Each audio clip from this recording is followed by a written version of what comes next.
حضرت انس بن مالک رضی اللہ تعالیٰ عنہ سے منقول ہے کہ ان کی دادی ملیکہ رضی اللہ تعالیٰ عنہ نے رسول اللہ صلی اللہ علیہ وسلم کو کھانے کی دعوت دی جو انہوں نے آپ کے لیے تیار کیا تھا۔ آپ نے اس میں سے کچھ کھایا، پھر فرمایا اٹھو میں تمہیں نماز پڑھاؤں۔ حضرت انس رضی اللہ تعالیٰ عنہ نے کہا میں اپنی ایک چٹائی کی طرف اٹھا جو زیادہ استعمال کی وجہ سے سیاہ ہو چکی تھی۔ میں نے اس پر پانی ڈالا۔ رسول اللہ صلی اللہ علیہ وسلم اٹھے، میں نے اور ایک یتیم نے آپ کے پیچھے صف بنائی اور بڑھیا یعنی دادی محترمہ ہمارے پیچھے کھڑی ہوئی۔ آپ نے ہمیں 2 رکعتیں پڑھائیں، پھر آپ صلی اللہ علیہ وسلم تشریف لے گئے۔ سنن نسائی حدیث نمبر 802۔ حضرت انس رضی اللہ تعالیٰ عنہ سے روایت ہے کہ رسول اللہ صلی اللہ علیہ وسلم ہمارے ہاں تشریف لائے۔ ہم گھر والے صرف میں، میری والدہ، ایک یتیم لڑکا اور میری خالہ ام حرام رضی اللہ عنہم ہی تھے۔ آپ نے فرمایا اٹھو میں تمہیں نماز پڑھاؤں، حالانکہ کسی فرض نماز کا وقت نہ تھا۔ پھر آپ نے ہمیں نماز پڑھائی۔ سنن نسائی حدیث نمبر 803۔ حضرت انس رضی اللہ تعالیٰ عنہ سے روایت ہے کہ ایک دفعہ میں اور رسول اللہ صلی اللہ علیہ وسلم اور میری والدہ اور خالہ نماز پڑھنے لگے۔ رسول اللہ صلی اللہ علیہ وسلم نے ہمیں نماز پڑھائی، مجھے اپنے دائیں اور میری والدہ اور خالہ کو پیچھے کھڑا کیا۔ سنن نسائی حدیث نمبر 804۔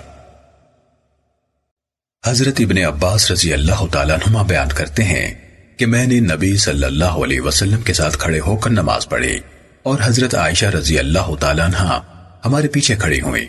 وہ بھی ہمارے ساتھ ہی نماز با جماعت پڑھ رہی تھیں، جبکہ میں نبی صلی اللہ علیہ وسلم کے پہلو میں آپ کے ساتھ با جماعت نماز پڑھ رہا تھا۔ سنن نسائی حدیث نمبر 805۔ حضرت انس رضی اللہ تعالیٰ عنہ سے مروی ہے کہ رسول اللہ صلی اللہ علیہ وسلم نے مجھے اور میرے دیگر گھر والوں میں سے ایک عورت کو اس طرح نماز پڑھائی کہ مجھے اپنی دائیں طرف کھڑا کیا اور عورت کو پیچھے۔ سنن نسائی حدیث نمبر 806۔ حضرت ابن عباس رضی اللہ تعالیٰ عنہما بیان کرتے ہیں کہ میں نے اپنی خالہ میمونہ یعنی ام المومنین رضی اللہ تعالیٰ عنہ کے ہاں رات گزاری۔ رسول اللہ صلی اللہ علیہ وسلم رات کو نماز تہجد پڑھنے کے لیے اٹھے تو میں آپ کی بائیں طرف کھڑا ہو گیا۔ آپ صلی اللہ علیہ وسلم نے مجھے اس طرح سر سے پکڑا اور دائیں طرف کھڑا کر لیا۔ سنن نسائی حدیث نمبر 807۔ حضرت ابو مسعود رضی اللہ تعالیٰ عنہ سے روایت ہے کہ اللہ کے رسول صلی اللہ علیہ وسلم نماز سے قبل ہمارے کندھوں کو پکڑ پکڑ کر سیدھا کرتے تھے اور فرماتے تھے آگے پیچھے کھڑے نہ ہوا کرو ورنہ تمہارے دل بھی ایک دوسرے سے بگڑ جائیں گے، یعنی ان میں پھوٹ پڑ جائے گی۔ میرے قریب تم میں سے سمجھدار یعنی بالغ اور عقل مند لوگ کھڑے ہوں، پھر وہ لوگ جو ان سے قریب ہیں، پھر وہ لوگ جو ان سے قریب ہیں۔ حضرت ابو مسعود رضی اللہ تعالیٰ عنہ بیان کرتے ہیں آج تم میں سخت اختلاف ہے۔ امام ابو عبد الرحمن یعنی امام نسائی رحمت اللہ علیہ بیان کرتے ہیں سند میں مذکور ابو معمر کا نام عبداللہ بن سخبرہ ہے۔ سنن نسائی حدیث نمبر 808۔ حضرت قیس بن عباد سے روایت ہے کہ ایک دفعہ میں مسجد میں پہلی صف میں تھا، مجھے میرے پیچھے سے ایک آدمی نے کھینچا اور مجھے پیچھے کر دیا اور خود میری جگہ کھڑا ہو گیا۔ اللہ کی قسم مجھے اس قدر غصہ آیا کہ میں اپنی نماز بھی توجہ سے نہ پڑھ سکا۔ جب وہ شخص فارغ ہوا تو میں نے دیکھا کہ وہ حضرت ابی بن کعب رضی اللہ تعالیٰ عنہ تھے۔ کہنے لگے اے جوان، اللہ تعالیٰ تجھے ہر تکلیف سے بچائے، تحقیق یہ نبی صلی اللہ علیہ وسلم کی ہمیں نصیحت ہے کہ ہم یعنی سمجھدار اور بڑی عمر کے لوگ آپ کے قریب یعنی پہلے سب میں کھڑے ہوں۔ پھر آپ یعنی ابی بن کعب قبلے کی طرف متوجہ ہوئے اور 3 دفعہ فرمایا کعبے کے رب کی قسم اہل حل و عقد ہلاک ہو گئے۔ پھر فرمایا اللہ کی قسم مجھے ان پر افسوس نہیں بلکہ افسوس ان پر ہے جنہوں نے انہیں گمراہ کیا۔ میں نے کہا اے ابو یعقوب آپ اہل حل و عقد سے کیا مراد لیتے ہیں؟ فرمایا امرا یعنی حکام۔ سنن نسائی حدیث نمبر 809۔ حضرت ابو ہریرہ رضی اللہ تعالیٰ عنہ بیان کرتے ہیں کہ جماعت کی اقامت ہو گئی تو ہم کھڑے ہو گئے اور رسول اللہ صلی اللہ علیہ وسلم کی تشریف آوری سے قبل صفیں درست کر لی گئیں۔ پھر رسول اللہ صلی اللہ علیہ وسلم تشریف لائے حتیٰ کہ جب اپنی نماز گاہ میں کھڑے ہو گئے تو تکبیر تحریمہ سے قبل ہی آپ واپس مڑے اور ہم سے فرمایا اپنی جگہ کھڑے رہو۔ ہم کھڑے انتظار کرتے رہے حتیٰ کہ آپ صلی اللہ علیہ وسلم تشریف لائے تو آپ نہائے ہوئے تھے اور آپ کے سر مبارک سے پانی کے قطرے گر رہے تھے۔ پھر آپ صلی اللہ علیہ وسلم نے تکبیر تحریمہ کہی اور نماز پڑھائی۔ سنن نسائی حدیث نمبر 810۔ حضرت نعمان بن بشیر رضی اللہ تعالیٰ عنہ سے منقول ہے کہ رسول اللہ صلی اللہ علیہ وسلم صفوں کو ایسے سیدھا فرماتے تھے جیسے تیر سیدھے کیے جاتے ہیں۔ پھر آپ نے ایک آدمی کو دیکھا کہ اس کا سینہ صف سے آگے نکلا ہوا تھا۔ میں نے نبی صلی اللہ علیہ وسلم کو دیکھا، آپ فرما رہے تھے یقیناً تم اپنی صفوں کو سیدھا کرو گے ورنہ اللہ تعالیٰ ضرور تمہارے چہروں کے درمیان مخالفت ڈال دے گا۔ سنن نسائی حدیث نمبر 811۔ حضرت برا بن عازب رضی اللہ تعالیٰ عنہ سے مروی ہے کہ رسول اللہ صلی اللہ علیہ وسلم تکبیر تحریمہ کہنے سے قبل ایک سرے سے دوسرے سرے تک صفوں کے درمیان چلا کرتے تھے۔ ہمارے کندھوں اور سینوں کو ہاتھوں سے پکڑ پکڑ کر سیدھا کرتے اور فرماتے تھے آگے پیچھے کھڑے نہ ہو ورنہ تمہارے دل ایک دوسرے سے مختلف ہو جائیں گے، یعنی ان میں پھوٹ پڑ جائے گی۔ اور آپ صلی اللہ علیہ وسلم فرماتے تھے تحقیق اللہ تعالیٰ اگلی صفوں کے لیے خصوصی رحمتیں نازل فرماتا ہے اور اس کے فرشتے ان کے لیے خصوصی رحمتیں طلب کرتے ہیں۔ سنن نسائی حدیث نمبر 812۔ حضرت ابو مسعود رضی اللہ تعالیٰ عنہ سے روایت ہے کہ رسول اللہ صلی اللہ علیہ وسلم ہمارے کندھوں کو پکڑتے اور فرماتے سیدھے ہو جاؤ اور آگے پیچھے نہ کھڑے ہو ورنہ تمہارے دل بدل جائیں گے، یعنی ان میں پھوٹ پڑ جائے گی۔ اور میرے قریب تم میں سے عقل مند یعنی بالغ اور سمجھدار لوگ کھڑے ہوں، پھر وہ لوگ جو ان سے قریب ہیں، پھر وہ لوگ جو ان سے قریب ہیں۔ سنن نسائی حدیث نمبر 813۔ حضرت انس رضی اللہ تعالیٰ عنہ سے مروی ہے کہ نبی صلی اللہ علیہ وسلم 3 دفعہ فرمایا کرتے تھے برابر ہو جاؤ، قسم ہے اس ذات کی جس کے ہاتھ میں میری جان ہے، تحقیق میں تمہیں اپنے پیچھے سے بھی اسی طرح دیکھتا ہوں جیسے تمہیں سامنے سے دیکھتا ہوں۔ سنن نسائی حدیث نمبر 814۔ حضرت انس رضی اللہ تعالیٰ عنہ سے مروی ہے کہ رسول اللہ صلی اللہ علیہ وسلم تکبیر تحریمہ کہنے سے قبل ہماری طرف متوجہ ہوئے اور فرمایا اپنی صفیں سیدھی کرو اور مل کر کھڑے ہو کیونکہ میں تمہیں اپنے پیچھے سے بھی دیکھتا ہوں۔ سنن نسائی حدیث نمبر 815۔ حضرت انس رضی اللہ تعالیٰ عنہ سے روایت ہے نبی صلی اللہ علیہ وسلم نے فرمایا اپنی صفوں کو ملاؤ یعنی مل کر کھڑے ہو اور انہیں قریب قریب بناؤ یعنی ان میں فاصلہ کم رکھو اور گردنیں ایک سیدھ میں رکھو، قسم ہے اس ذات کی جس کے ہاتھ میں محمد کی جان ہے، میں شیاطین کو دیکھتا ہوں کہ وہ صفوں کے شکاف میں اس طرح داخل ہوتے ہیں جیسے کہ وہ بھیڑ بکریوں کے بچے ہیں۔ سنن نسائی حدیث نمبر 816۔ حضرت جابر بن سمورہ رضی اللہ تعالیٰ عنہ سے مروی ہے کہ رسول اللہ صلی اللہ علیہ وسلم ہماری طرف تشریف لائے اور فرمایا تم اس طرح صف بندی کیوں نہیں کرتے جس طرح فرشتے اپنے رب تعالیٰ کے ہاں صف بندی کرتے ہیں؟ صحابہ نے پوچھا فرشتے اپنے رب کے پاس کیسے صف بندی کرتے ہیں؟ آپ صلی اللہ علیہ وسلم نے فرمایا پہلے صف اول کو پورا کرتے ہیں، نیز صفوں میں مل کر کھڑے ہوتے ہیں۔ سنن نسائی حدیث نمبر 817۔ حضرت ارباز بن ساریہ رضی اللہ تعالیٰ عنہ سے منقول ہے کہ رسول اللہ صلی اللہ علیہ وسلم پہلی صف کے لیے 3 دفعہ دعا فرماتے تھے اور دوسری صف کے لیے 1 دفعہ۔ سنن نسائی حدیث نمبر 818۔ حضرت انس رضی اللہ تعالیٰ عنہ سے روایت ہے رسول اللہ صلی اللہ علیہ وسلم نے فرمایا پہلی صف مکمل کرو، پھر وہ جو اس پہلی سے ملی ہوئی ہے یعنی دوسری، اگر کوئی کمی ہو تو وہ آخری صف میں ہونی چاہیے نہ کہ پہلی صف میں۔ سنن نسائی حدیث نمبر 819۔ حضرت ابن عمر رضی اللہ تعالیٰ عنہما سے روایت ہے رسول اللہ صلی اللہ علیہ وسلم نے فرمایا جو کوئی صف کو ملائے گا اللہ تعالیٰ اسے اپنے ساتھ ملائے گا، اور جو صف کو کاٹے یعنی توڑے گا اللہ تعالیٰ اسے کاٹے یعنی توڑے گا۔ سنن نسائی حدیث نمبر 820۔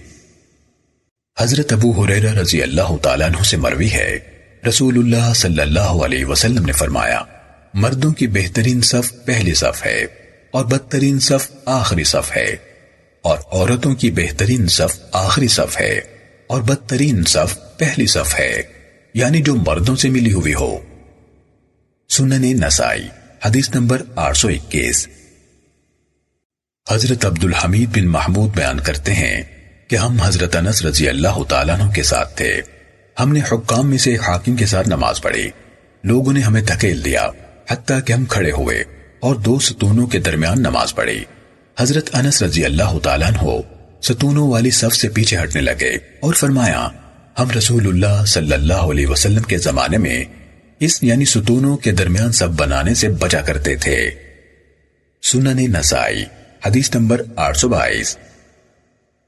حضرت برا بن عازب رضی اللہ تعالیٰ عنہ سے منقول ہے کہ ہم جب رسول اللہ صلی اللہ علیہ وسلم کے پیچھے نماز پڑھتے تھے تو میری خواہش ہوتی تھی کہ میں آپ کی دائیں طرف کھڑا ہوں۔ سنن نسائی حدیث نمبر 823۔ حضرت ابو ہریرہ رضی اللہ تعالیٰ عنہ سے روایت ہے، نبی صلی اللہ علیہ وسلم نے فرمایا، جب تم میں سے کوئی آدمی لوگوں کو نماز پڑھائے تو ہلکی نماز پڑھائے، کیونکہ ان میں بیمار، کمزور اور بوڑھے بھی ہوتے ہیں۔ البتہ جب وہ اکیلا نماز پڑھے تو جس قدر چاہے لمبی پڑھے۔ سنن نسائی حدیث نمبر 824۔ حضرت انس رضی اللہ تعالیٰ عنہ سے مروی ہے کہ نبی صلی اللہ علیہ وسلم سب لوگوں سے ہلکی مگر مکمل نماز پڑھاتے تھے۔ سنن نسائی حدیث نمبر 825۔ حضرت ابو قتادہ رضی اللہ تعالیٰ عنہ سے منقول ہے، نبی صلی اللہ علیہ وسلم نے فرمایا، بسا اوقات میں نماز میں کھڑا ہوتا ہوں، پھر کسی بچے کی رونے کی آواز سنتا ہوں تو نماز کو مختصر کر دیتا ہوں کہ اس کی ماں پر مشقت کا سبب نہ بن جاؤں۔ سنن نسائی حدیث نمبر 826۔ حضرت عبداللہ بن عمر رضی اللہ تعالیٰ عنہما سے منقول ہے کہ رسول اللہ صلی اللہ علیہ وسلم نماز ہلکی پڑھانے کا حکم دیتے تھے، مگر خود سورہ صافات کے ساتھ ہماری امامت فرماتے۔ سنن نسائی حدیث نمبر 827۔ حضرت ابو قتادہ رضی اللہ تعالیٰ عنہ سے روایت ہے، میں نے رسول اللہ صلی اللہ علیہ وسلم کو دیکھا، آپ لوگوں کی امامت کرا رہے تھے، جبکہ آپ نے امامہ بنت ابو العاص کو اپنے کندھے پر اٹھایا ہوا تھا۔ جب آپ رکوع فرماتے تو اسے اتار دیتے اور جب سجدے کے بعد اٹھتے تو اسے دوبارہ اٹھا لیتے۔ سنن نسائی حدیث نمبر 828۔ حضرت ابو ہریرہ رضی اللہ تعالیٰ عنہ سے مروی ہے، حضرت محمد صلی اللہ علیہ وسلم نے فرمایا، جو شخص امام سے پہلے اپنا سر اٹھا لیتا ہے، کیا وہ اس بات سے نہیں ڈرتا کہ اللہ تعالیٰ اس کا سر گدھے کے سر جیسا بنا دے؟ سنن نسائی حدیث نمبر 829۔ حضرت برا رضی اللہ تعالیٰ عنہ بیان کرتے ہیں، اور وہ جھوٹے نہ تھے، کہ جب وہ رسول اللہ صلی اللہ علیہ وسلم کے ساتھ نماز پڑھتے تھے اور آپ رکوع سے سر اٹھاتے تو صحابہ کھڑے رہتے، حتیٰ کہ آپ کو دیکھ لیتے کہ آپ سجدے میں چلے گئے ہیں تو پھر سجدہ کرتے۔ سنن نسائی حدیث نمبر 830۔ حضرت حتان بن عبداللہ بیان کرتے ہیں کہ حضرت ابو موسیٰ رضی اللہ تعالیٰ عنہ نے ہمیں نماز پڑھائی۔ جب وہ آخری قیدے میں تھے تو ایک آدمی داخل ہوا اور اس نے کہا، نماز کو نیکی اور زکوٰۃ سے ملایا گیا ہے۔ جب حضرت ابو موسیٰ رضی اللہ تعالیٰ عنہ نے سلام پھیرا تو لوگوں کی طرف متوجہ ہوئے اور فرمایا، تم میں سے کس نے یہ بات کہی ہے؟ لوگ خاموش رہے۔ آپ فرمانے لگے، اے حتان، شاید تم نے یہ بات کہی ہے۔ میں نے کہا نہیں، ویسے مجھے خطرہ تھا کہ آپ مجھے ہی اس بات پر ڈانٹیں گے۔ آپ نے فرمایا، رسول اللہ صلی اللہ علیہ وسلم نے ہمیں ہماری نماز اور دوسرے طریقے سکھائے تھے۔ آپ صلی اللہ علیہ وسلم نے فرمایا، امام اس لیے ہوتا ہے کہ اس کی اقتداء کی جائے، چنانچہ جب وہ اللہ اکبر کہہ لے تو تم اللہ اکبر کہو، اور جب وہ غیر المغضوب علیہم ولا الضالین کہہ لے تو تم آمین کہو۔ اللہ تعالیٰ تمہاری دعا قبول فرمائے گا۔ اور جب امام رکوع میں چلا جائے تو تم رکوع کرو، اور جب وہ سر اٹھائے اور کہے سمع اللہ لمن حمدہ تو تم کہو ربنا لک الحمد۔ اللہ تعالیٰ تمہاری حمد سنے گا۔ اور جب وہ سجدے میں چلا جائے تو تم سجدہ کرو، اور جب وہ سر اٹھا لے تو پھر تم سر اٹھاؤ۔ امام تم سے پہلے سجدے میں جاتا ہے اور تم سے پہلے سر اٹھاتا ہے۔ رسول اللہ صلی اللہ علیہ وسلم نے فرمایا، یہ جلدی سر اٹھانا جلدی جانے کے مقابلے میں ہے، یعنی ادھر کی کسر ادھر نکل گئی۔ سنن نسائی حدیث نمبر 831۔ حضرت جابر رضی اللہ تعالیٰ عنہ سے مروی ہے کہ انصار میں سے ایک آدمی آیا جبکہ جماعت کھڑی ہو چکی تھی۔ وہ مسجد میں آیا اور حضرت معاذ رضی اللہ تعالیٰ عنہ کے پیچھے نماز پڑھنے لگا۔ انہوں نے نماز لمبی کر دی۔ وہ آدمی یعنی صفوں سے نکل گیا اور اس نے مسجد کے ایک کونے میں نماز پڑھی، پھر چلا گیا۔ جب حضرت معاذ رضی اللہ تعالیٰ عنہ نماز سے فارغ ہوئے تو انہیں بتایا گیا کہ فلاں شخص نے ایسے ایسے کیا ہے۔ حضرت معاذ رضی اللہ تعالیٰ عنہ نے کہا، اگر مجھے صبح نصیب ہوئی تو میں یہ بات ضرور رسول اللہ صلی اللہ علیہ وسلم سے بیان کروں گا۔ معاذ رضی اللہ تعالیٰ عنہ نبی صلی اللہ علیہ وسلم کے پاس گئے اور آپ سے اس واقعے کا ذکر کیا تو رسول اللہ صلی اللہ علیہ وسلم نے اس آدمی کو بلا بھیجا اور فرمایا، تجھے کس چیز نے اس کام پر آمادہ کیا؟ اس نے کہا، اے اللہ کے رسول، میں سارا دن اون پر پانی ڈھوتا رہا۔ میں آیا تو جماعت کھڑی تھی۔ میں مسجد میں داخل ہوا اور ان کے ساتھ نماز میں شامل ہو گیا تو انہوں نے فلاں فلاں سورت یعنی سورہ بقرہ شروع کر دی اور بہت لمبی قرات کی۔ میں نے نماز توڑ کر مسجد کے ایک کونے میں الگ نماز پڑھ لی۔ رسول اللہ صلی اللہ علیہ وسلم نے فرمایا، اے معاذ، کیا تو لوگوں کو فتنے میں ڈال رہا ہے؟ اے معاذ، کیا تو لوگوں کو سخت تکلیف میں مبتلا کر رہا ہے؟ اے معاذ، کیا تو لوگوں کو آزمائش میں ڈال رہا ہے؟ سنن نسائی حدیث نمبر 832۔ حضرت انس بن مالک رضی اللہ تعالیٰ عنہ سے روایت ہے کہ رسول اللہ صلی اللہ علیہ وسلم ایک گھوڑے پر سوار ہوئے تو اسے گر گئے اور آپ کا دایاں پہلو چھل گیا۔ آپ صلی اللہ علیہ وسلم نے کوئی ایک نماز بیٹھ کر پڑھی، ہم نے بھی آپ کے پیچھے بیٹھ کر نماز پڑھی۔ جب آپ فارغ ہوئے تو فرمایا، امام اس لیے بنایا گیا ہے کہ اس کی پیروی کی جائے، لہٰذا جب وہ کھڑا ہو کر نماز پڑھے تو تم بھی کھڑے ہو کر نماز پڑھو، جب وہ رکوع کرے تو تم بھی رکوع کرو، جب وہ سمیع اللہ لمن حمیدہ کہے تو تم ربنا لک الحمد کہو، اور جب وہ بیٹھ کر نماز پڑھے تو تم بھی بیٹھ کر نماز پڑھو۔ سنن نسائی حدیث نمبر 833۔ حضرت عائشہ رضی اللہ تعالیٰ عنہ سے روایت ہے، جب رسول اللہ صلی اللہ علیہ وسلم زیادہ بیمار ہوئے تو بلال رضی اللہ تعالیٰ عنہ آپ کو نماز کی اطلاع دینے آئے۔ آپ نے فرمایا، ابو بکر سے کہو کہ لوگوں کو نماز پڑھائیں۔ میں نے کہا، اے اللہ کے رسول، ابو بکر بہت نرم دل آدمی ہے، جب وہ آپ کی جگہ کھڑے ہوں گے تو رونے کی وجہ سے لوگوں کو قرات نہ سنا سکیں گے۔ اگر آپ حضرت عمر رضی اللہ عنہ کو حکم دیں تو اچھی بات ہے۔ آپ نے فرمایا، نہیں، ابو بکر سے کہو لوگوں کو نماز پڑھائیں۔ میں نے حفصہ رضی اللہ تعالیٰ عنہ سے کہا، تم بھی رسول اللہ صلی اللہ علیہ وسلم سے کہو۔ انہوں نے بھی آپ سے کہا۔ آپ صلی اللہ علیہ وسلم نے فرمایا، تم حضرت یوسف علیہ السلام کے واقعے والی عورتوں کی طرح ہو۔ ابو بکر سے کہو لوگوں کو نماز پڑھائیں۔ لوگوں نے حضرت ابو بکر رضی اللہ تعالیٰ عنہ سے کہا۔ پھر جب انہوں نے نماز شروع کی تو رسول اللہ صلی اللہ علیہ وسلم نے اپنے آپ میں کچھ آرام اور افاقہ محسوس کیا۔ آپ اٹھے، دو آدمیوں کے درمیان آپ کو ان کے کندھوں کے سہارے چلایا گیا، پھر بھی آپ کے پاؤں مبارک زمین پر گھسٹ رہے تھے۔ آپ میں پاؤں اٹھانے کی سکت نہ تھی۔ جب آپ مسجد میں داخل ہوئے تو حضرت ابو بکر رضی اللہ تعالیٰ عنہ آپ کی آہٹ محسوس کر کے پیچھے ہٹنے لگے۔ رسول اللہ صلی اللہ علیہ وسلم نے انہیں اشارہ فرمایا کہ اسی طرح کھڑے رہیں۔ پھر رسول اللہ صلی اللہ علیہ وسلم تشریف لائے اور ابو بکر رضی اللہ تعالیٰ عنہ کی بائیں جانب بیٹھ گئے۔ چنانچہ اللہ کے رسول صلی اللہ علیہ وسلم بیٹھ کر لوگوں کو نماز پڑھا رہے تھے اور ابو بکر رضی اللہ عنہ کھڑے ہو کر آپ کی اقتداء کر رہے تھے، اور لوگ ابو بکر رضی اللہ عنہ کی نماز کی اقتداء کر رہے تھے۔ سنن نسائی حدیث نمبر 834۔ عبید اللہ بن عبداللہ سے منقول ہے کہ میں حضرت عائشہ رضی اللہ تعالیٰ عنہ کے پاس گیا اور کہا، کیا آپ مجھے رسول اللہ صلی اللہ علیہ وسلم کے مرض الموت کے بارے میں بیان نہیں فرماتی؟ وہ فرمانے لگی، جب رسول اللہ صلی اللہ علیہ وسلم زیادہ بیمار ہو گئے تو فرمانے لگے، کیا لوگوں نے نماز پڑھ لی ہے؟ ہم نے کہا، نہیں، وہ آپ کا انتظار کر رہے ہیں۔ آپ صلی اللہ علیہ وسلم نے فرمایا، میرے لیے ٹب میں پانی ڈالو۔ ہم نے تعمیل کی۔ آپ نے غسل فرمایا تاکہ بخار کی حدت کم ہو۔ پھر آپ نے اٹھنے کا ارادہ کیا تو بے ہوش ہو گئے۔ پھر ہوش میں آئے تو فرمانے لگے، کیا لوگوں نے نماز پڑھ لی ہے؟ ہم نے کہا، اے اللہ کے رسول، نہیں، بلکہ وہ آپ کا انتظار کر رہے ہیں۔ آپ صلی اللہ علیہ وسلم نے فرمایا، میرے لیے ٹب میں پانی رکھو۔ ہم نے تعمیل کی۔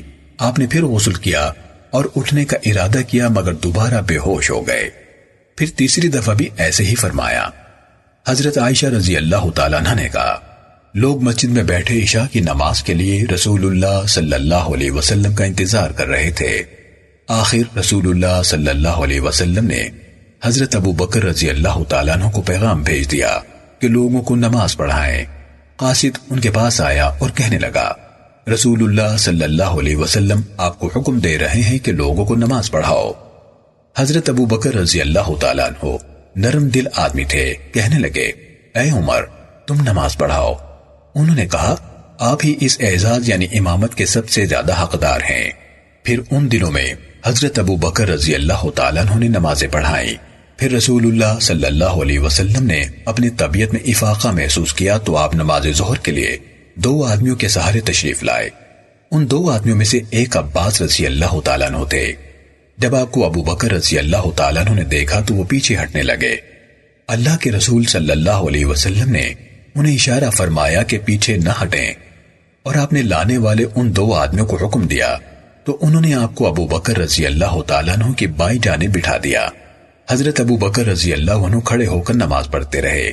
لوگ حضرت ابو بکر رضی اللہ تعالیٰ عنہ کی نماز کے ساتھ نماز پڑھتے رہے، جبکہ رسول اللہ صلی اللہ علیہ وسلم بیٹھ کر نماز پڑھتے رہے۔ عبید اللہ نے کہا، میں حضرت ابن عباس رضی اللہ تعالیٰ عنہما کے پاس گیا اور میں نے کہا، کیا میں آپ پر وہ روایت پیش نہ کروں جو مجھے حضرت عائشہ رضی اللہ تعالیٰ عنہ نے اللہ کے رسول صلی اللہ علیہ وسلم کے مرض الموت کے بارے میں بیان کی ہے؟ انہوں نے کہا، ہاں، میں نے پوری روایت بیان کی۔ انہوں نے کسی بھی لفظ کا انکار نہیں کیا، مگر انہوں نے کہا، کیا حضرت عائشہ رضی اللہ تعالیٰ عنہ نے تجھے اس آدمی کا نام بتایا جو حضرت عباس رضی اللہ عنہ کے ساتھ آپ کو سہارا دینے والے تھے؟ میں نے کہا، نہیں۔ انہوں نے فرمایا، وہ حضرت علی کرم اللہ وجہ تھے۔ سنن نسائی حدیث نمبر 835۔ حضرت جابر بن عبداللہ رضی اللہ تعالیٰ عنہ سے مروی ہے کہ حضرت معاذ رضی اللہ تعالیٰ عنہ نبی صلی اللہ علیہ وسلم کے ساتھ نماز پڑھتے تھے، پھر اپنی قوم کی طرف واپس جاتے اور ان کی امامت کراتے تھے۔ ایک رات آپ نے نماز مؤخر کی۔ حضرت معاذ رضی اللہ تعالیٰ عنہ نے نبی صلی اللہ علیہ وسلم کے ساتھ نماز پڑھی، پھر اپنی قوم کو نماز پڑھانے کے لیے ان کی طرف لوٹے اور سورہ بقرہ شروع کر دی۔ جب ایک آدمی نے یہ سورت پڑھتے سنا تو وہ جماعت سے پیچھے نکل گیا، پھر الگ نماز پڑھ کر چلا گیا۔ لوگوں نے کہا، اے شخص، تو منافق ہو گیا ہے۔ اس نے کہا، اللہ کی قسم، میں منافق نہیں ہوا، اور میں ضرور نبی صلی اللہ علیہ وسلم کے پاس جاؤں گا اور آپ کو بتلاؤں گا۔ پھر وہ نبی صلی اللہ علیہ وسلم کے پاس آیا اور کہنے لگا، اے اللہ کے رسول، تحقیق حضرت معاذ رضی اللہ تعالیٰ عنہ آپ کے ساتھ نماز پڑھتے ہیں، پھر ہمارے پاس آ کر ہماری امامت کراتے ہیں، اور رات آپ نے نماز مؤخر کی تو انہوں نے آپ کے ساتھ نماز پڑھی، پھر واپس آ کر ہمیں پڑھائی اور سورہ بقرہ شروع کر دی۔ جب میں نے یہ سنا تو میں جماعت سے پیچھے نکل گیا اور الگ نماز پڑھ لی۔ ہم اونٹوں پر پانی ڈھونے والے لوگ ہیں، اپنے ہاتھوں سے محنت کرتے ہیں، یعنی اتنی دیر تک اتنی لمبی نماز نہیں پڑھ سکتے۔ نبی صلی اللہ علیہ وسلم نے فرمایا، اے معاذ، کیا تو فتنہ باز ہے؟ فلاں فلاں سورت پڑھا کر۔ سنن نسائی حدیث نمبر 836۔ حضرت ابن عمر رضی اللہ تعالیٰ عنہما سے مروی ہے، رسول اللہ صلی اللہ علیہ وسلم نے فرمایا، نماز با جماعت اکیلے کی نماز سے 27 درجے زیادہ فضیلت رکھتی ہے۔ سنن نسائی حدیث نمبر 838۔ حضرت ابو ہریرہ رضی اللہ تعالیٰ عنہ بیان کرتے ہیں کہ رسول اللہ صلی اللہ علیہ وسلم نے فرمایا، نماز با جماعت اکیلے کی نماز سے 25 درجے زیادہ فضیلت رکھتی ہے۔ سنن نسائی حدیث نمبر 839۔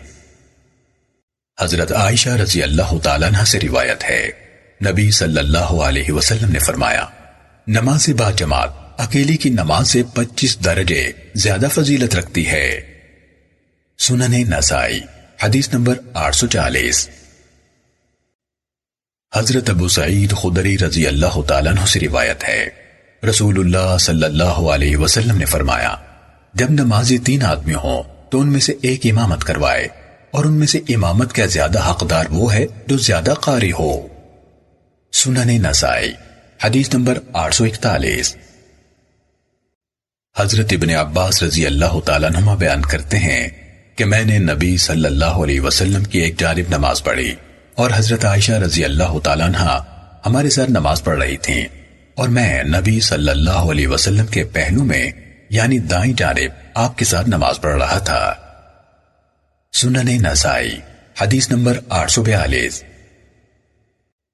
حضرت ابن عباس رضی اللہ تعالیٰ عنہ سے روایت ہے، انہوں نے فرمایا، میں نے رسول اللہ صلی اللہ علیہ وسلم کے ساتھ نماز پڑھی تو میں آپ صلی اللہ علیہ وسلم کی بائیں جانب کھڑا ہو گیا۔ آپ صلی اللہ علیہ وسلم نے مجھے اپنے بائیں ہاتھ سے پکڑ کر اپنی دائیں جانب کھڑا کر لیا۔ سنن نسائی حدیث نمبر 843۔ حضرت ابی بن کعب رضی اللہ تعالیٰ عنہ سے روایت ہے، انہوں نے کہا کہ رسول اللہ صلی اللہ علیہ وسلم نے ایک دن صبح کی نماز پڑھائی، پھر فرمایا، کیا فلاں شخص نماز میں حاضر ہے؟ لوگوں نے کہا نہیں۔ آپ نے فرمایا، فلاں؟ لوگوں نے کہا نہیں۔ آپ نے فرمایا، یہ 2 نمازیں یعنی عشاء اور فجر منافقین پر انتہائی بوجھل ہیں، اگر وہ ان کی فضیلت جان لیں تو ضرور حاضر ہوں، اگرچہ گھسٹ کر آنا پڑے۔ پہلی صف فرشتوں کی صف کی طرح ہے، اگر تم اس کی فضیلت جان لو تو تم اس کے حصول کے لیے ایک دوسرے سے آگے بڑھو، اور آدمی کی نماز ایک اور آدمی کے ساتھ مل کر اکیلے کی نماز سے افضل ہے، اور 2 آدمیوں کے ساتھ مل کر پڑھی ہوئی نماز ایک آدمی کے ساتھ مل کر پڑھی ہوئی نماز سے افضل ہے، اور وہ جس قدر زیادہ ہوں اتنا ہی اللہ عز و جل کو زیادہ محبوب ہے۔ سنن نسائی حدیث نمبر 844۔ حضرت اتبان بن مالک انصاری رضی اللہ تعالیٰ عنہ سے مروی ہے، انہوں نے کہا، اے اللہ کے رسول، میری قوم کی مسجد اور میرے گھر کے درمیان بسا اوقات بارشی پانی حائل ہو جاتا ہے، میں چاہتا ہوں کہ آپ میرے پاس تشریف لائیں اور میرے گھر میں کسی جگہ نماز پڑھیں جسے میں نماز کی جگہ بنا لوں۔ آپ صلی اللہ علیہ وسلم نے فرمایا، ہم ایسے کریں گے۔ جب اگلے دن رسول اللہ صلی اللہ علیہ وسلم تشریف لائے تو پوچھا، تم کس جگہ چاہتے ہو کہ میں نماز پڑھوں؟ میں نے گھر کے کونے کی طرف اشارہ کیا۔ رسول اللہ صلی اللہ علیہ وسلم کھڑے ہوئے، ہم نے آپ کے پیچھے صفیں باندھی تو آپ صلی اللہ علیہ وسلم نے ہمیں 2 رکعتیں نفل پڑھائیں۔ سنن نسائی حدیث نمبر 845۔ حضرت انس رضی اللہ تعالیٰ عنہ سے مروی ہے کہ رسول اللہ صلی اللہ علیہ وسلم جب نماز کے لیے کھڑے ہوئے تو تکبیر تحریمہ کہنے سے پہلے آپ ہماری طرف متوجہ ہوئے اور فرمایا، صفیں سیدھی کرو اور آپس میں مل کر کھڑے ہو، میں تمہیں اپنے پیچھے سے بھی دیکھتا ہوں۔ سنن نسائی حدیث نمبر 846۔ حضرت ابو قتادہ رضی اللہ تعالیٰ عنہ سے روایت ہے، ہم اللہ کے رسول صلی اللہ علیہ وسلم کے ساتھ سفر میں تھے، کسی شخص نے کہا، اگر آپ ہمیں آرام کا موقع عطا فرمائیں تو کیا ہی اچھا ہو۔ آپ صلی اللہ علیہ وسلم نے فرمایا، مجھے خطرہ ہے کہ تم نماز سے سوئے رہ جاؤ گے۔ بلال رضی اللہ تعالیٰ عنہ نے کہا، میں تمہارا خیال رکھوں گا۔ وہ لیٹ کر سو گئے۔ حضرت بلال رضی اللہ تعالیٰ عنہ نے اپنی پشت کی ٹیک اپنی سواری سے لگا لی۔ اللہ کے رسول صلی اللہ علیہ وسلم جاگے تو سورج کا کنارہ طلوع ہو چکا تھا۔ آپ صلی اللہ علیہ وسلم نے فرمایا، او بلال، کدھر گئی تیری بات؟ انہوں نے کہا، آج جیسی نیند تو مجھے کبھی نہیں آئی۔ رسول اللہ صلی اللہ علیہ وسلم نے فرمایا، اللہ تعالیٰ نے جب چاہا تمہاری روحوں کو قبض فرما لیا اور جب چاہا واپس کر دیا۔ اے بلال، اٹھو، لوگوں کو نماز کی اطلاع دو۔ بلال رضی اللہ تعالیٰ عنہ اٹھے اور اذان کہی، پھر سب نے وضو کیا جبکہ سورج اونچا آ چکا تھا۔ پھر آپ صلی اللہ علیہ وسلم اٹھے اور انہیں نماز پڑھائی۔ سنن نسائی حدیث نمبر 847۔ معدان بن ابو طلحہ یعموری سے روایت ہے، وہ کہتے ہیں، مجھ سے حضرت ابو دردہ رضی اللہ تعالیٰ عنہ نے کہا، تیری رہائش کہاں ہے؟ میں نے کہا، حمص کے قریب ایک بستی میں۔ ابو دردہ رضی اللہ تعالیٰ عنہ نے کہا، میں نے رسول اللہ صلی اللہ علیہ وسلم کو یہ فرماتے سنا ہے، کسی بستی یا صحرا میں جو بھی 3 آدمی اکٹھے رہتے ہوں اور ان میں جماعت قائم نہ کی جاتی ہو تو یقین رکھو کہ ان پر شیطان غالب آ چکا ہے۔ جماعت قائم رکھو، کیونکہ بھیڑیا اسی بھیڑیا بکری کو کھاتا ہے جو ریوڑ سے دور رہتی ہے۔ صاحب راوی نے کہا، یہاں جماعت سے نماز کی جماعت مراد ہے۔ سنن نسائی حدیث نمبر 848۔ حضرت ابو ہریرہ رضی اللہ تعالیٰ عنہ سے منقول ہے کہ رسول اللہ صلی اللہ علیہ وسلم نے فرمایا، قسم اس ذات کی جس کے ہاتھ میں میری جان ہے، میں نے ارادہ کیا کہ میں ایندھن اکٹھا کرنے کا حکم دوں، اسے اکٹھا کیا جائے، پھر حکم دوں کہ نماز کی اذان کہی جائے، پھر ایک آدمی کو حکم دوں اور وہ لوگوں کی امامت کرائے، پھر میں ان لوگوں کی طرف جاؤں جو نماز پڑھنے نہیں آئے اور ان کے گھروں کو ان پر جلا دوں۔ قسم اس ذات کی جس کے ہاتھ میں میری جان ہے، اگر ان میں سے کوئی شخص جان لے کہ اسے چربی والی ہڈی یا 2 بہترین کھر ملیں گے تو وہ ضرور عشاء کی نماز میں حاضر ہوگا۔ سنن نسائی حدیث نمبر 849۔ حضرت عبداللہ بن مسعود رضی اللہ تعالیٰ عنہ فرمایا کرتے تھے، جس آدمی کی یہ خواہش ہے کہ کل اللہ تعالیٰ کو مکمل طور پر اسلام کی حالت میں ملے تو اسے 5 نمازوں کی پابندی اس جگہ کرنی چاہیے جہاں ان کی اذان کہی جائے، یعنی مسجد میں باجماعت، کیونکہ اللہ تعالیٰ نے اپنے نبی صلی اللہ علیہ وسلم کے لیے ہدایت کے طریقے جاری فرمائے۔ تحقیق یہ 5 نمازیں یعنی باجماعت مسجد میں پڑھنا بھی ہدایت کے طریقوں میں سے ہے۔ بلا شبہ میں سمجھتا ہوں کہ تم میں سے ہر ایک نے اپنے گھر میں مسجد بنا رکھی ہے جس میں وہ نماز پڑھتا ہے۔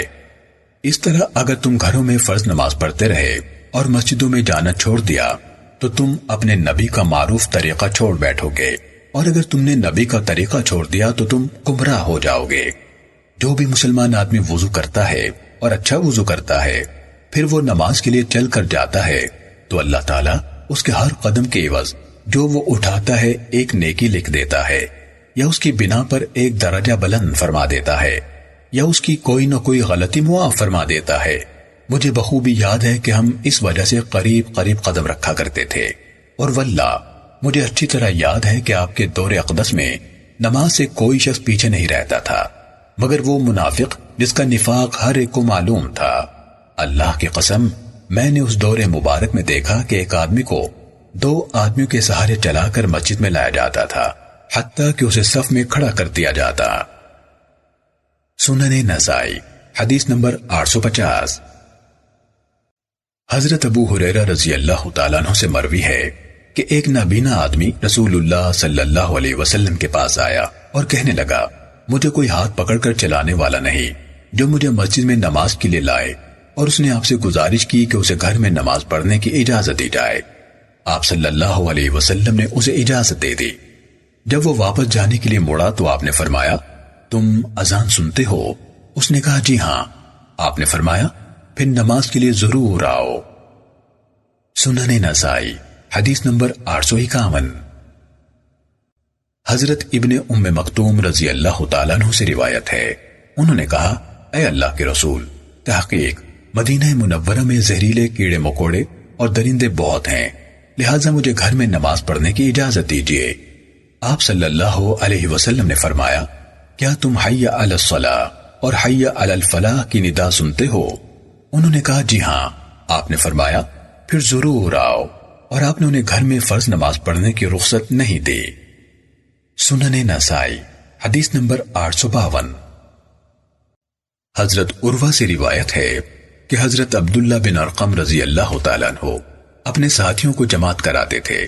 ایک دن نماز کا وقت ہو گیا تو وہ قضاء حاجت کے لیے گئے، پھر واپس آئے اور فرمایا، میں نے رسول اللہ صلی اللہ علیہ وسلم کو یہ فرماتے سنا ہے، جب تم میں سے کوئی شخص قضاء حاجت کی ضرورت محسوس کرے تو نماز سے پہلے قضاء حاجت کر لے۔ سنن نسائی حدیث نمبر 853۔ حضرت انس رضی اللہ تعالیٰ عنہ سے مروی ہے، رسول اللہ صلی اللہ علیہ وسلم نے فرمایا، جب رات کا کھانا پک کر سامنے آ جائے اور ادھر جماعت کھڑی ہو جائے تو پہلے کھانا کھا لو۔ سنن نسائی حدیث نمبر 854۔ حضرت ابو ملیح اپنے والد سے بیان کرتے ہیں، انہوں نے فرمایا، ہم رسول اللہ صلی اللہ علیہ وسلم کے ساتھ حنین میں تھے کہ ہم پر بارش برسنے لگی تو رسول اللہ صلی اللہ علیہ وسلم کے مؤذن نے اعلان کیا، کہ اپنے اپنے خیموں میں نماز پڑھ لو۔ سنن نسائی حدیث نمبر 855۔ حضرت ابو ہریرہ رضی اللہ تعالیٰ عنہ سے روایت ہے کہ رسول اللہ صلی اللہ علیہ وسلم نے فرمایا، جس نے وضو کیا اور اچھا وضو کیا پھر جماعت کی نیت سے مسجد کی طرف گیا مگر لوگوں کو اس حال میں پایا کہ وہ نماز پڑھ چکے ہیں تو اللہ تعالیٰ اس کے لیے جماعت میں حاضر ہونے والے جیسا ثواب لکھ دیتا ہے، لیکن اس سے ان کے ثواب میں کمی نہیں آتی۔ سنن نسائی حدیث نمبر 856۔ حضرت عثمان بن عفان رضی اللہ تعالیٰ عنہ سے روایت ہے کہ میں نے رسول اللہ صلی اللہ علیہ وسلم کو یہ فرماتے ہوئے سنا، جس شخص نے نماز کے لیے وضو کیا اور اچھا وضو کیا پھر فرض نماز کی ادائیگی کے لیے مسجد کی طرف چلا اور لوگوں کے ساتھ باجماعت نماز پڑھی یا اکیلے نے مسجد میں پڑھی، اللہ تعالیٰ اس کے لیے اس کے گناہ معاف فرما دے گا۔ سنن نسائی حدیث نمبر 857۔ حضرت محجن رضی اللہ تعالیٰ عنہ سے مروی ہے کہ وہ اللہ کے رسول صلی اللہ علیہ وسلم کی مجلس میں تھے کہ نماز کی اذان کہی گئی۔ اللہ کے رسول صلی اللہ علیہ وسلم اٹھے پھر نماز پڑھ کر واپس تشریف لائے تو دیکھا کہ محجن اپنی جگہ ہی میں بیٹھے تھے۔ رسول اللہ صلی اللہ علیہ وسلم نے فرمایا، تمہیں نماز پڑھنے سے کس چیز نے روکا؟ کیا تم مسلمان آدمی نہیں ہو؟ انہوں نے کہا، کیوں نہیں، لیکن میں گھر میں نماز پڑھ آیا ہوں۔ رسول اللہ صلی اللہ علیہ وسلم نے فرمایا، جب تم مسجد میں آؤ اور جماعت مل جائے تو لوگوں کے ساتھ نماز پڑھو اگرچہ تم اکیلے نماز پڑھ چکے ہو۔ سنن نسائی حدیث نمبر 858۔ حضرت یزید بن اسود عامری رضی اللہ تعالیٰ عنہ نے کہا، میں نے فجر کی نماز مسجد خیف میں رسول اللہ صلی اللہ علیہ وسلم کے ساتھ پڑھی۔ جب آپ نے نماز پوری فرما لی تو آپ نے لوگوں یعنی نمازیوں کے آخر میں 2 آدمی دیکھے جنہوں نے آپ کے ساتھ نماز نہیں پڑھی تھی۔ آپ صلی اللہ علیہ وسلم نے فرمایا، انہیں میرے پاس لاؤ۔ انہیں آپ کے پاس لایا گیا تو ان کے کندھوں کا گوشت کانپ رہا تھا۔ آپ نے فرمایا، تمہیں ہمارے ساتھ نماز پڑھنے سے کس چیز نے روکا؟ انہوں نے کہا، اے اللہ کے رسول، ہم اپنے گھروں میں نماز پڑھ چکے ہیں۔ آپ صلی اللہ علیہ وسلم نے فرمایا، ایسے مت کرو، جب تم اپنے گھروں میں نماز پڑھ چکے ہو پھر تم مسجد میں آؤ اور جماعت پاؤ تو ان کے ساتھ بھی پڑھ لو، وہ بعد والی تمہارے لیے نفل ہو جائے گی۔ سنن نسائی حدیث نمبر 859۔ حضرت ابو ذر رضی اللہ تعالیٰ عنہ سے روایت ہے، وہ بیان کرتے ہیں کہ رسول اللہ صلی اللہ علیہ وسلم نے میری ران پر ہاتھ مارتے ہوئے مجھ سے فرمایا، تمہارا کیا حال ہوگا جب تم ان لوگوں میں باقی رہ جاؤ گے جو نماز کو اس کے وقت سے مؤخر کریں گے؟ میں نے کہا، آپ کیا حکم فرماتے ہیں؟ آپ صلی اللہ علیہ وسلم نے فرمایا، نماز وقت پر پڑھ لیا کرنا، پھر اپنا کام کرنا، پھر اگر مسجد میں تمہاری موجودگی کے دوران میں جماعت شروع ہو جائے تو پڑھ لینا۔ سنن نسائی حدیث نمبر 860۔ حضرت میمونہ رضی اللہ تعالیٰ عنہ کے آزاد کردہ غلام سلیمان نے کہا، میں نے حضرت ابن عمر رضی اللہ تعالیٰ عنہما کو فرش پر بیٹھے دیکھا جبکہ لوگ نماز پڑھ رہے تھے۔ میں نے کہا، اے ابو عبد الرحمن، کیا وجہ ہے کہ آپ نماز نہیں پڑھ رہے؟ انہوں نے کہا، میں نماز پڑھ چکا ہوں، میں نے رسول اللہ صلی اللہ علیہ وسلم کو فرماتے ہوئے سنا ہے، ایک نماز دن میں 2 مرتبہ نہیں پڑھی جا سکتی۔ سنن نسائی حدیث نمبر 861۔ حضرت ابو ہریرہ رضی اللہ تعالیٰ عنہ سے مروی ہے کہ رسول اللہ صلی اللہ علیہ وسلم نے فرمایا، جب تم نماز کے لیے آؤ تو دوڑتے ہوئے نہ آؤ بلکہ سکون اور وقار کے ساتھ چلتے ہوئے آؤ۔ جو نماز جماعت کے ساتھ مل جائے پڑھ لو اور جو رہ جائے بعد میں پوری کر لو۔ سنن نسائی حدیث نمبر 862۔ حضرت ابو رافع رضی اللہ تعالیٰ عنہ سے روایت ہے کہ رسول اللہ صلی اللہ علیہ وسلم جب عصر کی نماز پڑھ لیتے تو بنو عبد الاشہل کے ہاں تشریف لے جاتے اور ان کے ہاں باتیں کرتے حتیٰ کہ مغرب کے وقت واپس تشریف لاتے۔ ابو رافع نے کہا، ایک دفعہ نبی صلی اللہ علیہ وسلم مغرب کے وقت جلدی اور تیزی سے آ رہے تھے کہ ہم بقیع سے گزرے تو آپ صلی اللہ علیہ وسلم نے فرمایا، افسوس تجھ پر، افسوس تجھ پر۔ مجھے یہ الفاظ دل میں بہت تکلیف دہ محسوس ہوئے۔ میں پیچھے ہٹ گیا، میں نے سمجھا آپ مجھ سے مخاطب ہیں۔ آپ صلی اللہ علیہ وسلم نے فرمایا، پیچھے کیوں رہ گئے ہو، چلتے آؤ۔ میں نے کہا، مجھ سے کوئی قصور ہو گیا ہے؟ آپ صلی اللہ علیہ وسلم نے فرمایا کیا مطلب؟ میں نے کہا آپ نے مجھ پر اظہار افسوس کیا ہے۔ آپ نے فرمایا نہیں، بلکہ میری اس بات کا سبب یہ ہے کہ میں نے ایک آدمی کو فلاں قبیلے کی زکات لینے کے لیے بھیجا تھا، اس نے ایک چادر چھپا لی، اب اسے اس جیسی آگ کی چادر پہنائی گئی ہے۔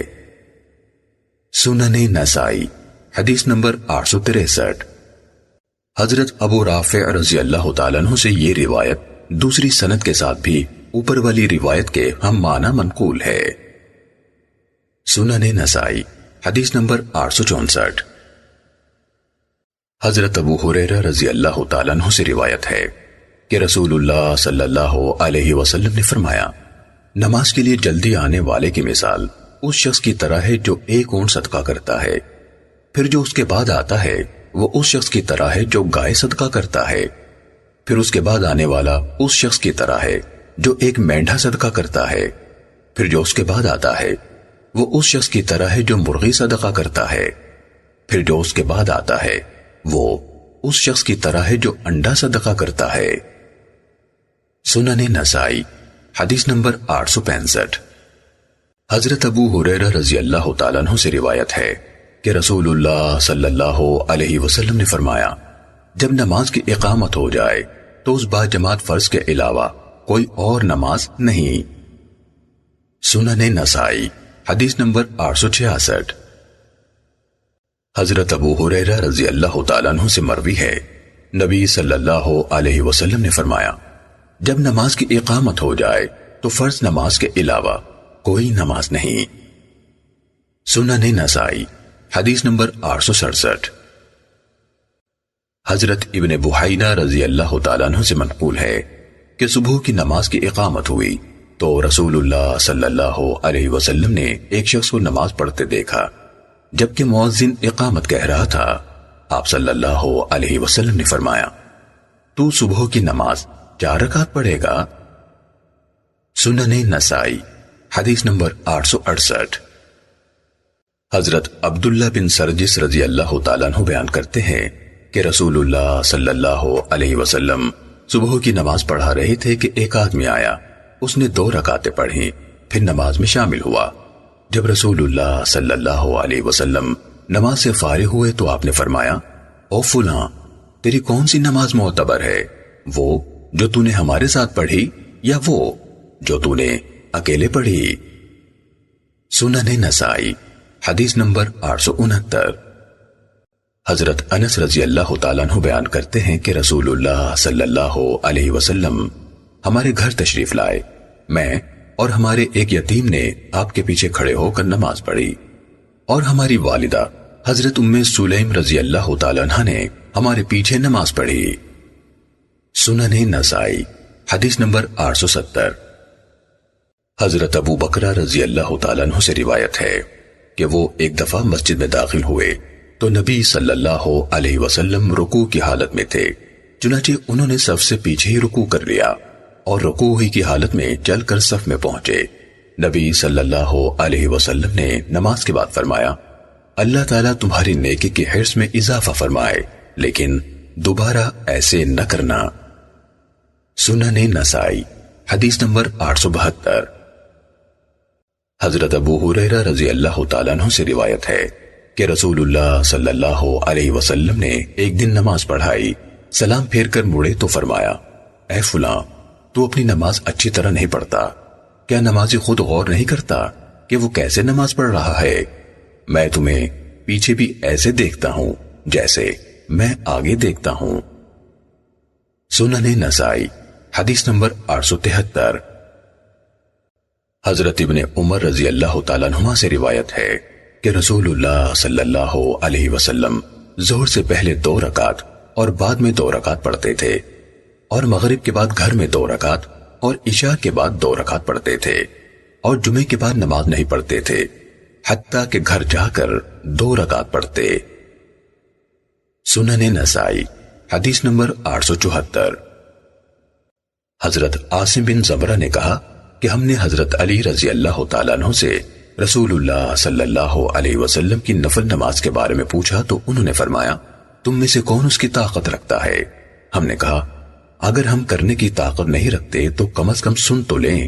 آپ نے فرمایا جب سورج اس یعنی مشرق کی طرف اتنا اونچا ہوتا جتنا کہ وہ اس مغرب کی طرف میں عصر کے وقت ہوتا ہے تو آپ 2 رکعتیں پڑھتے، اور جب سورج اس یعنی مشرق کی طرف اتنا ہوتا جتنا وہ اس یعنی مغرب کی طرف ظہر کے وقت ہوتا ہے تو 4 رکعت پڑھتے، اور ظہر سے پہلے 4 رکعت اور بعد میں 2 رکعت پڑھتے، اور عصر سے پہلے اس طرح 4 رکعت پڑھتے کہ ہر 2 رکعت کے بعد تشہد میں مقرب فرشتوں، انبیاء اور ان کی پیروی کرنے والے مومنوں اور مسلمانوں پر سلام پڑھتے۔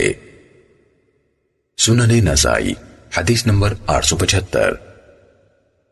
عاصم بن زمرہ سے روایت ہے، انہوں نے کہا کہ میں نے حضرت علی بن ابو طالب رضی اللہ تعالیٰ عنہ سے دن میں فرض نماز سے قبل رسول اللہ صلی اللہ علیہ وسلم کی نماز کے بارے میں پوچھا تو آپ نے فرمایا تم میں سے کون اس کی طاقت رکھتا ہے؟ پھر ہمیں بتایا کہ رسول اللہ صلی اللہ علیہ وسلم 2 رکعت پڑھتے تھے جب سورج کچھ اونچا آ جاتا تھا، اور نصف النہار سے پہلے 4 رکعتیں پڑھتے، سلام آخر میں پھیرتے، یعنی 2 رکعت کے بعد سلام نہ پھیرتے۔ سنن نسائی حدیث نمبر 876۔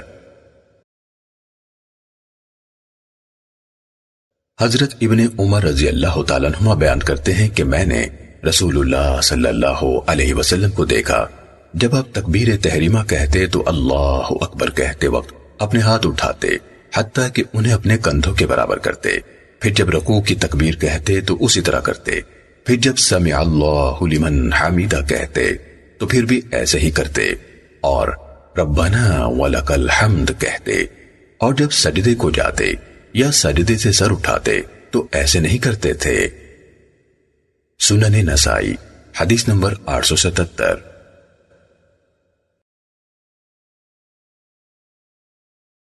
حضرت ابن عمر رضی اللہ تعالیٰ عنہما بیان کرتے ہیں میں نے رسول اللہ صلی اللہ علیہ وسلم کو دیکھا جب آپ نماز کے لیے کھڑے ہوتے تو اپنے دونوں ہاتھ اٹھاتے حتیٰ کہ وہ آپ کے کندھوں کے برابر ہو جاتے، پھر اللہ اکبر کہتے۔ انہوں نے فرمایا رسول اللہ صلی اللہ علیہ وسلم یہ فعل اس وقت بھی کرتے جب رکوع کی تکبیر کہتے، اور جب رکوع سے اپنا سر اٹھاتے تو پھر یہی کرتے اور فرماتے سمع اللہ لمن حمیدہ، اور سجدے میں ایسا نہیں کرتے تھے۔ سنن نسائی حدیث نمبر 878۔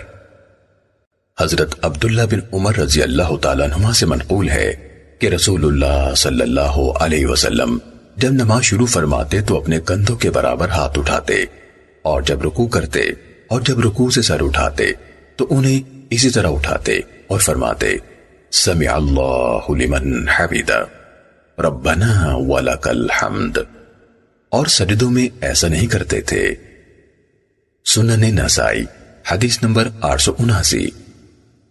حضرت وائل بن حجر رضی اللہ تعالیٰ عنہ فرماتے ہیں کہ میں نے رسول اللہ صلی اللہ علیہ وسلم کے پیچھے نماز پڑھی، جب آپ نے نماز شروع فرمائی تو اللہ اکبر کہا اور اپنے ہاتھ اٹھائے حتیٰ کہ وہ کانوں کے برابر ہو گئے، پھر آپ صلی اللہ علیہ وسلم نے سورہ فاتحہ پڑھی، جب سورج سے فارغ ہوئے تو بلند آواز سے آمین کہی۔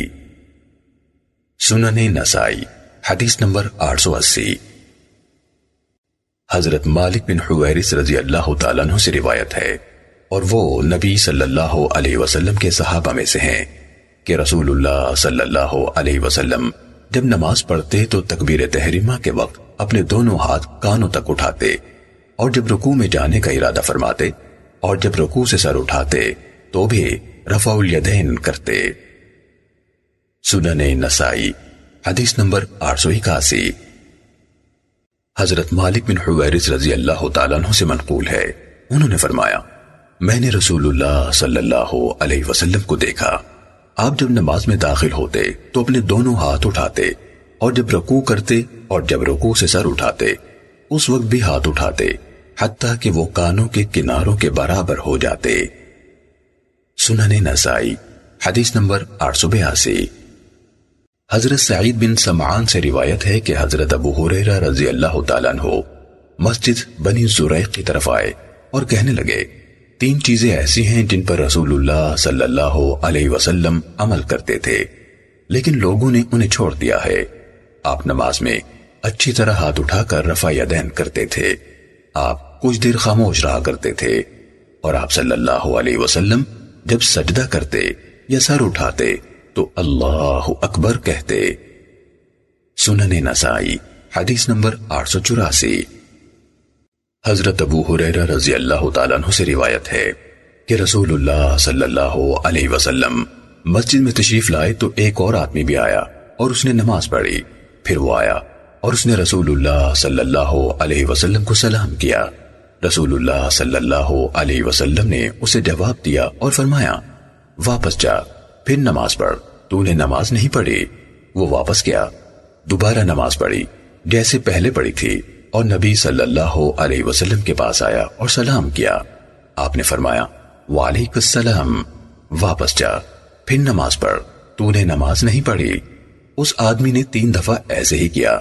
آخر اس آدمی نے کہا، قسم اس ذات کی جس نے آپ کو حق دے کر بھیجا ہے، میں اس سے اچھی نہیں پڑھ سکتا، لہٰذا آپ مجھے سکھا دیجئے۔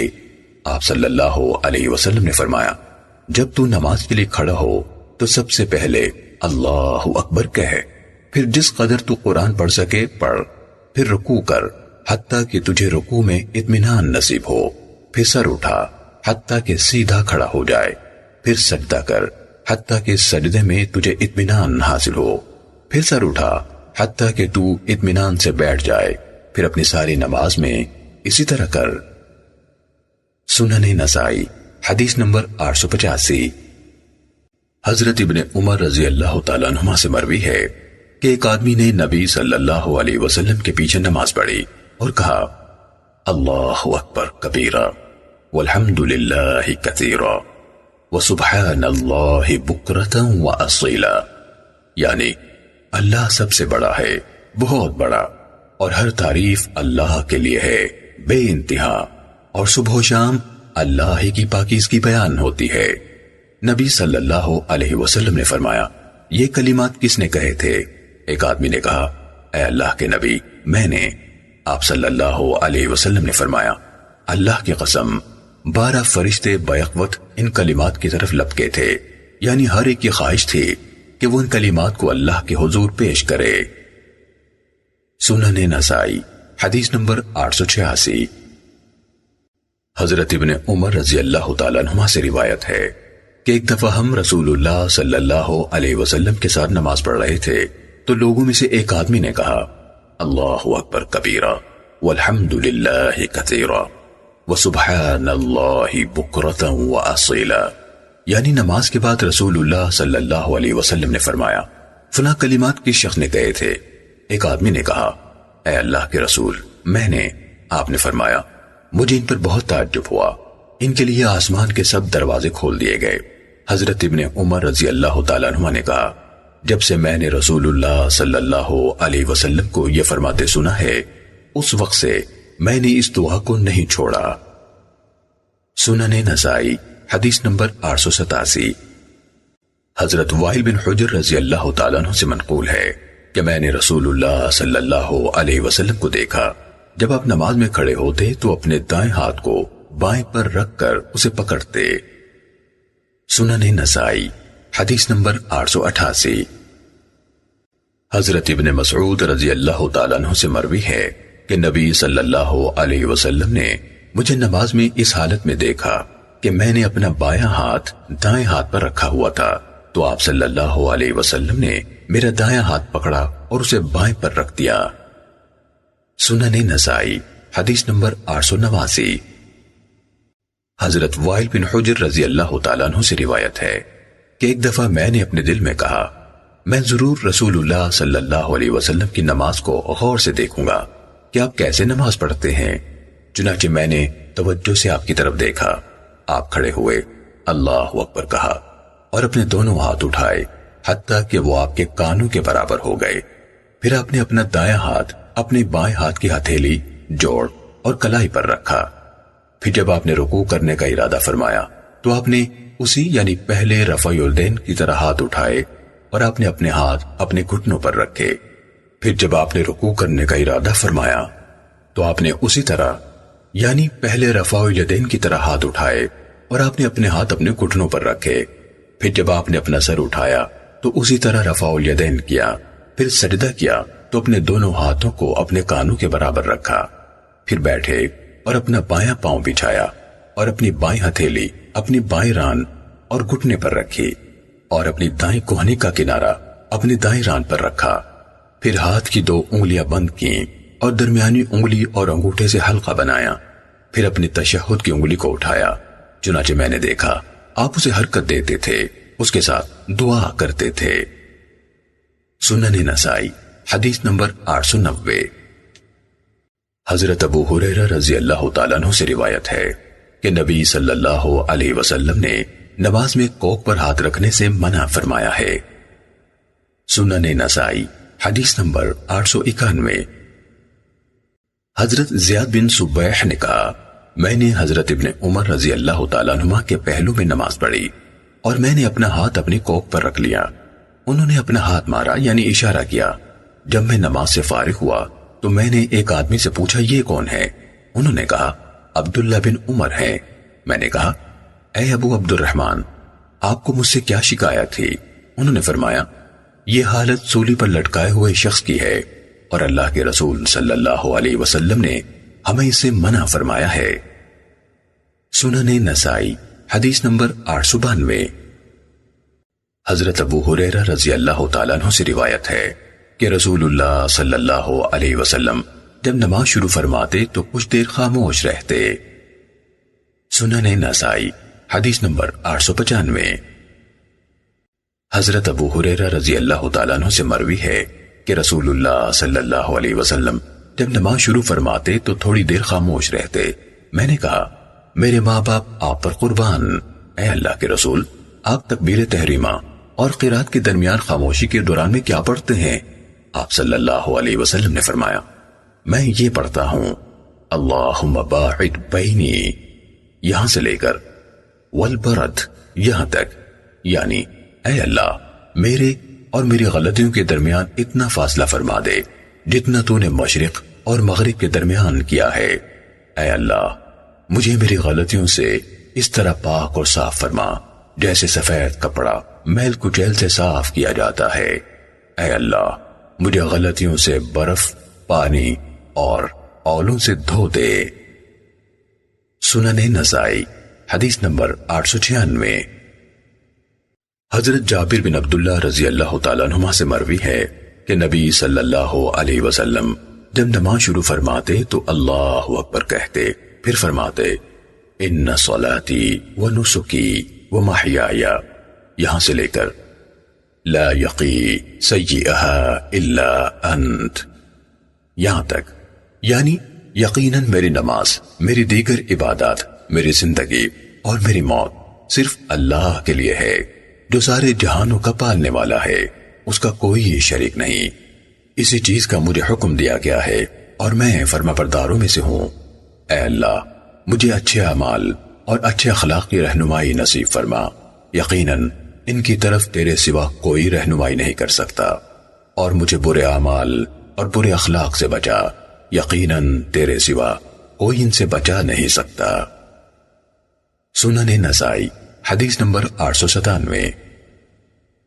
حضرت علی رضی اللہ تعالیٰ عنہ سے منقول ہے رسول اللہ صلی اللہ علیہ وسلم جب نماز شروع فرماتے تو اللہ اکبر کہتے اور فرماتے وجہت وجہی للذی فطر السماوات یہاں سے لے کر واتوب الیک یہاں تک، یعنی میں نے اپنا چہرہ اس ذات کی طرف متوجہ کیا جس نے آسمان اور زمین پیدا فرمائے، اس حال میں کہ میں سچے دین کا تابع دار ہوں اور جھوٹے دین سے بیزار ہوں، اور میں ان لوگوں میں سے نہیں ہوں جو اللہ کے ساتھ دوسروں کو شریک بناتے ہیں۔ یقیناً میری نماز، میری دیگر عبادات، میری زندگی اور میری موت صرف اللہ کے لیے ہے جو سب جہانوں کا پالنے والا ہے، اس کا کوئی شریک نہیں۔ مجھے اسی چیز کا حکم دیا گیا ہے اور میں فرما برداروں میں سے ہوں۔ اے اللہ تو کامل بادشاہ ہے، تیرے سوا کوئی سچا معبود نہیں، میں تیرا بندہ اور غلام ہوں، میں نے اپنے آپ پر ظلم کیا اور میں اپنے گناہوں کا اعتراف کرتا ہوں، لہٰذا میرے سارے گناہ معاف فرما، تیرے سوا کوئی گناہ معاف کرنے والا نہیں، اور اچھی عادات و اخلاق کی طرف میری رہنمائی فرما، تیرے سوا کوئی ان کی طرف رہنمائی نہیں کر سکتا، اور برے اخلاق و عادات کو مجھ سے دور فرما، تیرے سوا کوئی انہیں دور نہیں کر سکتا۔ میں حاضر ہوں، میں تیرا فرما بردار ہوں، اور خیر سب کی سب تیرے ہاتھوں میں ہے، اور شر کی نسبت تیری طرف نہیں۔ میں تیری مدد سے ہوں اور تیرے سپرد ہوں، تو بابرکت اور بلند و بالا ہے۔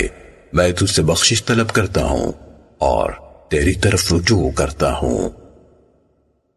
سنن نسائی حدیث نمبر 898۔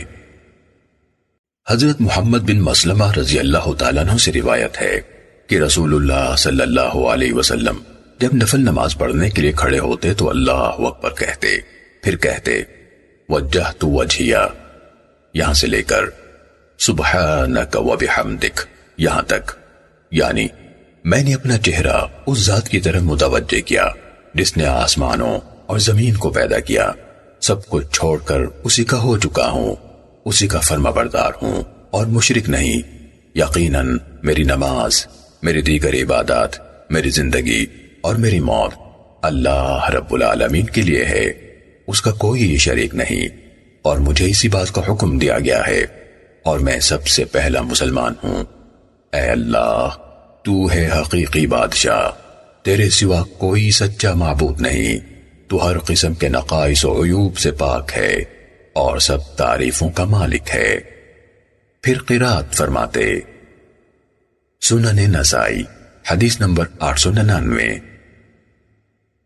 حضرت ابو سعید خدری رضی اللہ تعالیٰ عنہ سے منقول ہے کہ نبی صلی اللہ علیہ وسلم جب نماز کا آغاز فرماتے تو یہ دعا پڑھتے، سبحانک اللہم یہاں سے لے کر ولا الہ غیرک تک، یعنی اے اللہ تو ہر قسم کے نقائص و عیوب سے پاک ہے اور سب تعریفوں والا ہے، تیرا نام بابرکت ہے اور تیری شان بلند ہے، اور تیرے سوا کوئی سچا معبود نہیں۔